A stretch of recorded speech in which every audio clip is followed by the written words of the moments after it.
السلام علیکم ورحمۃ اللہ وبرکاتہ۔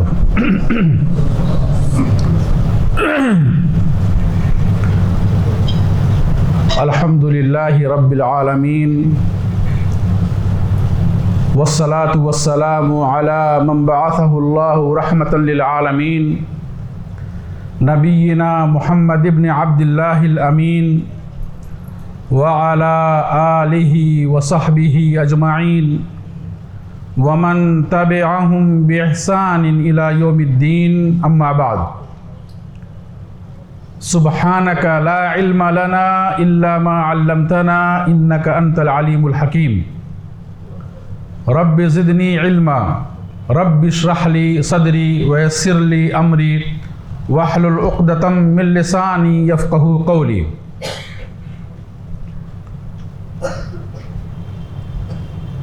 اللہ عز و جل کی توفیق اور اس کا فضل و احسان ہے کہ اس مبارک مجلس ذکر میں شرکت کا موقع ملا۔ الہ العالمین ہم سب کی بیٹھک کو قبول فرمائے، دنیا اور آخرت میں سعادت، نجات اور فلاح کا ذریعہ بنائے، آمین۔ جیسا کہ آپ لوگوں نے ناظم جلسہ کے ذریعے سنا، آج ہماری گفتگو کا موضوع ہے نماز کے آداب۔ نماز اسلام کا ایک اہم رکن اور عظیم ترین عبادت، اللہ کے نزدیک سب سے محبوب عمل اور اسلام کے فرائض میں سے دوسرا اہم ترین فریضہ ہے۔ نماز نور ہے، ہدایت ہے، باعث برکت ہے، شرف و عزت، فوز و فلاح، کامیابی کا ذریعہ ہے۔ نماز قیامت کے دن نور بن کر آئے گی، رب کے عرش کے سائے میں جگہ دلائے گی، جنت میں باب الصلاح نامی دروازہ ہے جس سے نمازی داخل کیے جائیں گے۔ نماز بندہ اور رب کے درمیان ایک عظیم تعلق ہے۔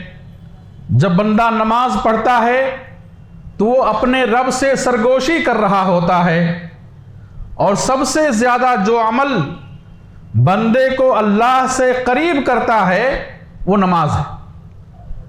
اقرب ما یکون العبد من ربہ وہو ساجد، اور نماز میں جب بندہ سجدے کی حالت میں ہوتا ہے تو وہ ساری حالتوں میں سجدے کی حالت سب سے زیادہ بندے کو رب سے قریب کرتی ہے۔ اگر بندے کو قیام، رکوع، سجود کی فضیلت معلوم ہو جائے اور یہ احساس اس کے اندر پیدا ہو جائے کہ وہ رب کی بارگاہ میں کھڑا ہوا ہے، رب کی بارگاہ میں جھکا ہوا ہے، رب کے سامنے سجدہ ریز ہے، میرے بھائیوں، اگر نماز کی عظمت اور نماز کا مقام صحیح طور سے ہم جان لیں تو ہم اپنے سر کو نماز سے نہیں اٹھائیں گے۔ اللہ ہم سب کو نماز قائم کرنے کی توفیق دے۔ نماز یہ اسلام کا شعار ہے، یہ اسلام اور کفر کے درمیان حد فاصل ہے، اور اسلام کے شاعر کا احترام کرنا، تعظیم کرنا یہ تقوی کی علامت ہے۔ قرآن کریم میں اللہ فرماتا ہے وَمَن يُعَظِّمْ شَعَائِرَ اللَّهِ فَإِنَّهَا مِن تَقْوَى الْقُلُوبِ، جو شخص اللہ کی نشانیوں کی تعظیم کرے گا وہ تعظیم اس کے تقوی کی علامت ہے۔ نماز اسلام کا شعار ہے، اللہ کی اہم ترین عبادت ہے، اس کی تعظیم کرنا، اس کا احترام کرنا یہ تقوی کی دلیل ہے، تقوی کی علامت ہے۔ میرے بھائیوں، اسلام نے مختلف عبادات کے کچھ آداب بتلائے، تعظیم کا طریقہ بتایا کہ عبادت کی تعظیم کیسے کی جائے، روزے کی تعظیم کیسے کی جائے، حج کی تعظیم کیسے کی جائے، قرآن کی تعظیم کیسے کی جائے۔ اسلام نے ساری عبادتوں کے کچھ آداب بتائے ہیں، ایسے ہی نماز کے بھی کچھ آداب بتائے گئے ہیں کہ ایک نمازی کو نماز میں کیسے ہونا چاہیے، نماز کے لیے کیسے آنا چاہیے، نماز کے لیے کیسی تیاری ہونی چاہیے، اور جب بندہ مسجد میں بیٹھے نماز ادا کرے تو اس کی کیا کیفیت ہونی چاہیے، کیا حالت ہونی چاہیے۔ اسلام نے متعدد آداب بتائے ہیں۔ میرے بھائیوں، اس موضوع کا انتخاب کیا گیا کیونکہ الحمدللہ یہاں حاضرین میں سبھی لوگ نمازی ہیں اور نماز کی عظمت، اس کی فضیلت، اس کی اہمیت کو سمجھتے ہیں۔ اللہ تعالیٰ مزید توفیق دے۔ اب ایک نمازی کو نماز کی حالت میں کیسے ہونا چاہیے یہ بھی جاننا انتہائی ضروری ہے۔ آج میں اپنے اس مختصر بیان میں آپ کے سامنے چند آداب قرآن و حدیث کی روشنی میں پیش کرنے کی کوشش کروں گا۔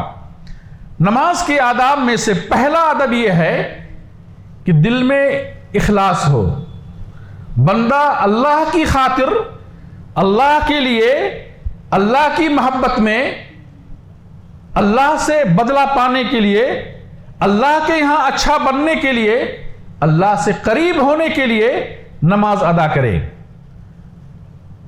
اور اخلاص یہ وہ ادب ہے جو ساری عبادتوں میں ہونا چاہیے۔ اگر انسان کی نیکی، انسان کا عمل، انسان کی عبادت اخلاص سے خالی ہے تو اس کا وہ عمل اللہ کے ہاں قبول نہیں، چاہے وہ پہاڑوں کے برابر اعمال کے ذخیرے ہوں، اگر وہ اعمال اخلاص سے خالی ہیں تو اللہ کے ہاں وہ ضائع ہیں۔ اور اخلاص کے ساتھ ذرہ برابر عمل بندے کو نجات دلا سکتا ہے، لیکن ریاکاری کے ساتھ کیا گیا عظیم عمل کوئی فائدہ نہیں دے گا۔ بندے کو چاہیے کہ جو بھی نیکی، جو بھی عبادت کرے خالص اللہ کے لیے کرے۔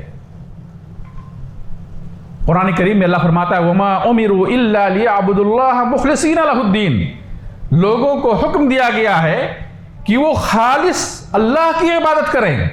فَاعْبُدِ اللَّهَ مُخْلِصًا لَهُ الدِّينَ، خالص اللہ کی عبادت کرو۔ اگر عبادت خالص اللہ کے لیے نہیں ہے، دنیا کے لیے ہے، شہرت طلبی کے لیے ہے، دکھاوے کے لیے ہے، لوگوں کی نگاہ میں متقی، پرہیزگار ظاہر کرانے کے لیے ہے، تو یاد رکھیں وہ عبادت اس کے منہ پر مار دی جائے گی۔ پہلا ادب یہ ہے کہ انسان نمازی اللہ کی خاطر نماز پڑھے، اللہ کا قرب حاصل کرنے کے لیے، اللہ کے خوف سے، اللہ سے بدلہ پانے کی امید میں عبادت کرے۔ اور اس تعلق سے حدیث صحیح بخاری کے اندر موجود ہے، اللہ کے نبی صلی اللہ علیہ وسلم فرماتے ہیں، بلکہ صحابی ابو سعید خدری رضی اللہ عنہ کہتے ہیں کہ ہم لوگ بیٹھ کر کے مسیح دجال کے بارے میں گفتگو کر رہے تھے۔ ہم چند صحابہ بیٹھ کر مسیح دجال کے بارے میں گفتگو کر رہے تھے، ہمارے پاس اللہ کے نبی صلی اللہ علیہ وسلم آئے اور کہا تم لوگ کیا کر رہے ہو؟ انہوں نے کہا کہ ہم لوگ مسیح دجال کا تذکرہ کر رہے ہیں کہ وہ کیسا ہوگا اور اس کا فتنہ کتنا خطرناک ہوگا۔ آپ نے فرمایا الا اخبرکم بما هو اخوف علیکم من المسیح الدجال الشرک الخفی ان یصلی الرجل فیزین صلاتہ من نظر رجل۔ فرمایا آپ نے کہ میں تمہیں ایک ایسے عمل اور ایک ایسی خطا، ایک ایسی چیز کے بارے میں خبر نہ دے دوں جو مسیح دجال سے بھی زیادہ مجھے خوف ہے، مجھے خوف ہے کہ میری امت کے لوگ اس خطا میں واقع ہو جائیں گے، بلکہ مسیح دجال کے فتنے سے بھی بڑا فتنہ وہ ہے، دجال کے فتنے سے بھی بڑا فتنہ وہ شرک خفی ہے۔ وہ شرک خفی کیا ہے؟ کہ انسان کھڑا ہوگا نماز پڑھنے کے لیے، اور پھر نماز پڑھنے کے دوران کسی کے دیکھنے کی وجہ سے وہ اپنی نماز کو خوبصورت بنائے گا، کسی کے دیکھنے کی وجہ سے وہ اپنی نماز کو خوبصورت بنائے گا، صحیح سے قیام کرے گا، رکوع کرے گا، سجدہ کرے گا، دعائیں پڑھے گا کہ فلاں دیکھ رہا ہے یا لوگ دیکھ رہے ہیں۔ آپ فرماتے ہیں کہ یہ فتنہ شرک خفی، ریاکاری کا فتنہ، یہ فتنے دجال سے بھی بڑا فتنہ ہے جس میں میری امت مبتلا ہوگی۔ یہ حدیث صحیح بخاری کے اندر موجود ہے۔ میرے بھائیوں، اخلاص کے تعلق سے بہت ساری باتیں ہیں۔ پہلا ادب یہ ہے کہ بندہ اخلاص کے ساتھ نماز ادا کرے۔ دوسرا ادب یہ ہے کہ اس کی نماز سنت کے مطابق ہو۔ آج نماز نیت اور تکبیر تحریمہ سے لے کر سلام پھیرنے تک اور اس کے بعد تک مسلکی اختلافات کا شکار ہے۔ نمازیں سنت سے کافی دور ہیں۔ اللہ کے نبی صلی اللہ علیہ وسلم کی حدیث صلو کما رأیتمونی اصلی، تم لوگ ایسے ہی نماز پڑھو جیسے تم لوگوں نے مجھے پڑھتے دیکھا ہے۔ ہمارے نبی صلی اللہ علیہ وسلم نے نماز کا ایک طریقہ بتایا ہے۔ آپ ایک طریقے پر نماز پڑھتے تھے اور صحابہ کرام نے جیسا آپ کو پڑھتے دیکھا ویسے انہوں نے نماز پڑھی۔ لیکن آج مسلمان کیا ایک طریقے پر نماز پڑھتے ہیں؟ نہیں۔ میرے بھائیوں، ضرورت ہے کہ ہم اپنی نمازوں کو سنت کے مطابق بنائیں۔ میں اس تفصیل میں جانا نہیں چاہتا، ہر شخص تلاش کرے۔ الحمدللہ سمجھ بوجھ رکھنے والے لوگ ہیں، پڑھے لکھے لوگ ہیں، ہر شخص تلاش کرے کہ نبی کریم صلی اللہ علیہ وسلم نے نماز کیسے پڑھی، آپ نے قیام کیسے کیا، رکوع کیسے کیا، سجدہ کیسے کیا، رکوع سے کیسے کھڑے ہوئے، دونوں سجدوں کے درمیان کیسے بیٹھے، کیا پڑھے، تشہد آپ نے کیسے پڑھی، کیسے بیٹھے، وغیرہ وغیرہ۔ کیونکہ اگر نماز سنت کے مطابق نہیں ہے یا کوئی بھی عمل اگر سنت کے مطابق نہیں ہے تو وہ اللہ کے یہاں قبول نہیں ہے۔ یا ایھا الذین آمنوا اطیعوا اللہ واطیعوا الرسول ولا تبطلوا اعمالکم، اے مومنو اللہ کی اطاعت کرو، رسول کی اطاعت کرو اور اپنے اعمال برباد نہ کرو، اپنے اعمال برباد نہ کرو۔ اگر ہماری نماز سنت سے ہٹ کر ہوگی تو میرے بھائی یا تو نماز ہوگی ہی نہیں یا پھر ثواب میں کمی آ جائے گی، ثواب میں کمی آ جائے گی۔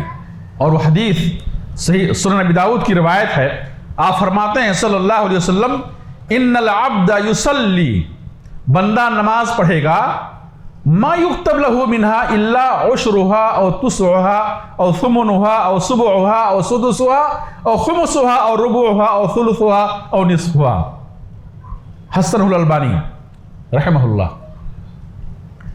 آپ فرماتے ہیں کہ بندہ نماز پڑھے گا اور اس کو اپنی نماز سے، نماز کے ثواب میں سے یا تو 10واں حصہ ثواب ملے گا یا 9واں حصہ ثواب ملے گا یا 8واں حصہ ثواب ملے گا یا 7واں حصہ ثواب ملے گا یا 6واں حصہ یا 5واں حصہ یا چوتھائی یا تہائی یا نصف ثواب پائے گا۔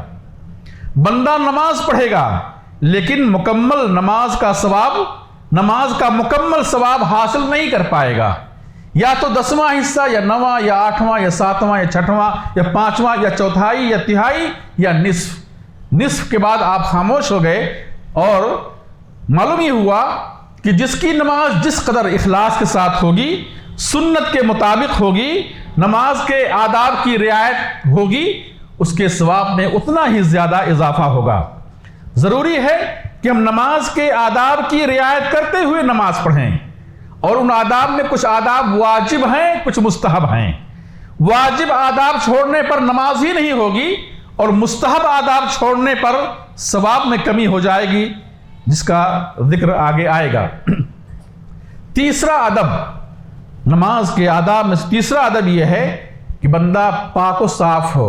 یہ واجب ہے، شرط نماز کی صحیح ہونے کی شرائط میں سے ایک شرط کیا ہے کہ بندہ طاہر ہو، اس کا بدن پاک ہو، اس کا لباس پاک ہو، جگہ پاک ہو، اور وہ چھوٹی بڑی ناپاکی سے پاک ہو، باوضو ہو۔ اور نماز کے لیے بندہ آئے، اچھے لباس میں آئے، صاف ستھرے لباس میں آئے۔ اللہ کہتا ہے قرآن کے اندر، یا بنی آدم یا بنی آدم خذوا زینتکم عند کل مسجد، اے انسانوں، اے آدم کی اولاد، ہر نماز کے وقت زیب و زینت اختیار کرو، یعنی پاک صاف ہو کر پاک صاف لباس میں آؤ۔ اور اگر کوئی شخص طہارت باوضو نہیں ہے، پاک نہیں ہے، اس کی نماز قبول نہیں ہوگی۔ آپ فرماتے ہیں لا تقبل صلاۃ بغیر طہور، بغیر پاکی کے نماز قبول نہیں کی جائے گی۔ دوسری حدیث مفتاح الصلاۃ الطہور، نماز کی چابی طہارت ہے۔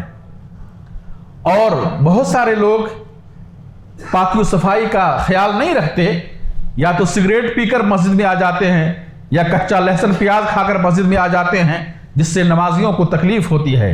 اور حدیث یا فرماتے ہیں من اکل الثوم او البصل فلا يقربن مصلانا فإن الملائکہ تتأذى مما يتأذى منه ابن آدم۔ آپ فرماتے ہیں کہ جو کچا لہسن پیاز کھائے اور اسی پر قیاس کرتے ہوئے وہ ساری چیزیں جن کے کھانے سے منہ سے بو آتی ہے ان کو کھا کر کے مسجد نہ آئیں۔ آپ فرماتے ہیں ایسے لوگ ہماری مسجد کے قریب نہ آئیں، کیونکہ فرشتوں کو تکلیف ہوتی ہے ان چیزوں سے جن سے انسان کو تکلیف ہوتی ہے۔ تو نماز کے آداب میں سے تیسرا ادب یہ ہے کہ انسان پاک و صاف ہو کر مسجد میں آئے۔ چوتھا ادب وہ یہ ہے کہ جب نماز کے لیے اپنے گھر سے نکلے تو نماز کی عظمت کا احساس اس کے دل میں ہو کہ میں کہاں جا رہا ہوں، کس کے گھر جا رہا ہوں، کس کا مہمان ہوں، میں کس کی بارگاہ میں کھڑے ہونے جا رہا ہوں۔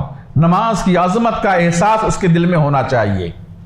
میرے بھائی، آپ کو معلوم ہے، حدیثیں موجود ہیں کہ نمازی مسجد میں آنے والا شخص یہ اللہ کا مہمان ہوتا ہے اور اللہ اس کا میزبان ہوتا ہے۔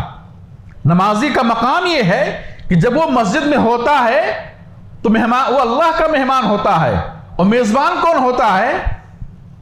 امام صاحب، متولی صاحب، ذمہ داران نہیں، میزبان کون ہوتا ہے؟ اللہ۔ اس احساس کے ساتھ ہم مسجد آئیں، اور حدیث یا فرماتے ہیں اذا اقیمت الصلاۃ فلا تأتوها تسعون وأتوها تمشون علیکم السکینہ فما ادرکتم فصلوا وما فاتکم فاتموا، کہ جب تم نماز کے لیے آؤ، نماز کھڑی ہو، نماز کے لیے آؤ، دوڑتے ہوئے نہ آؤ، چلتے ہوئے آؤ، وقار کے ساتھ آؤ، سکون کے ساتھ آؤ، کیونکہ تم کسی عام جگہ نہیں جا رہے ہو بلکہ اللہ کی بارگاہ میں جا رہے ہو۔ کیا اگر دنیا میں کوئی شخص کسی بڑے شخص کے گھر مہمان بن کے جاتا ہے، اس کے گھر میں داخل ہوتا ہے، مین گیٹ پہ پہنچتا ہے، کیا دوڑتے ہوئے جاتا ہے، ہنسی مذاق کرتے ہوئے جاتا ہے؟ نہیں، بہت ہی سکون اور وقار کے ساتھ جاتا ہے۔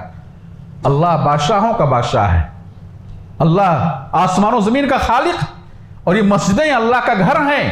جب بندہ مسجد آئے، نماز کے لیے آئے تو سکون اور وقار کے ساتھ آئے، دل میں یہ احساس ہو کہ ہم رب کی بارگاہ میں کھڑے ہونے جا رہے ہیں، ہم رب سے سرگوشی کرنے جا رہے ہیں، ہم رب کا ذکر کرنے جا رہے ہیں۔ یہ نماز کیا ہے؟ اللہ کو یاد کرنے کا ایک بہترین وسیلہ اور ذریعہ ہے۔ بندہ نماز میں کھڑے ہو کر، جھک کر، سجدہ ریز ہو کر، بیٹھ کر، اٹھ کر وہ اللہ کو یاد کرتا ہے، اللہ کی بڑائی بیان کرتا ہے، اللہ سے سرگوشی کر رہا ہوتا ہے، اور اللہ کے فرشتے اس کے درمیان، صفوں کے درمیان موجود ہوتے ہیں۔ تو اس احساس کے ساتھ مسجد آئیں اور دوڑتے ہوئے نہ آئیں، سکون وقار کے ساتھ آئیں۔ جو چوتھا ادب یہ ہے، جب مسجد میں داخل ہوں تو اللہ کا نام لے کر داخل ہوں، بسم اللہ